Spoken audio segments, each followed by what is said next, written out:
মধ্যপ্রাচ্যে নতুন করে যুদ্ধের আশঙ্কা তৈরি হলেও বর্তমান পরিস্থিতিকে কেবল সামরিক সংঘাতের পরিস্থিতি হিসেবে দেখছেন না আন্তর্জাতিক মহলের একটি অংশ।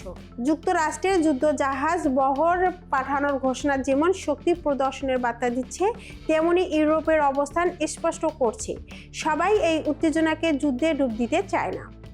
মার্কিন প্রেসিডেন্ট ডোনাল্ড ট্রাম্প ইরানের পারমাণবিক কর্মসূচি ও অভ্যন্তরীণ বিক্ষোভ দমনের ঘটনাকে সামনে রেখে কঠোর সামরিক অবস্থানের ঘোষণা দেন।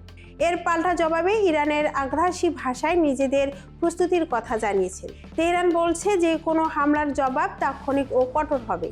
তবে এই পাল্টাপাল্টি হুমকির মাধ্যমে ফ্রান্স স্পষ্ট করছে তাদের ভিন্ন অবস্থান। ইরানের সাম্প্রতিক বিক্ষোভ, প্রাণহানি ও মানবাধিকার লঙ্ঘনের অভিযোগ থাকা সত্ত্বেও সামরিক হস্তক্ষেপকে অগ্রাধিকার দিচ্ছে না প্যারিস। ফ্রান্সের সশস্ত্র বাহিনী বিষয়ক মন্ত্রী অ্যালিস রুপো বলছে, ইরানের জনগণের প্রতি সমর্থক থাকা জরুরি, তবে শাসন ব্যবস্থার পরিবর্তনের সিদ্ধান্ত ইরানিদের নিতে হবে।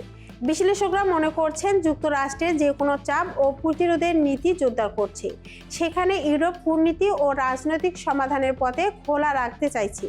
ইন্টারনেট শাটডাউনের কারণে ইরানের সংঘটিত সহিংসতার পূর্ণ চিত্র পাওয়া কঠিন হলেও পশ্চিমা দেশগুলো সরাসরি সামরিক সংঘাতে জড়াতে এখনও দ্বিধায় রয়েছে।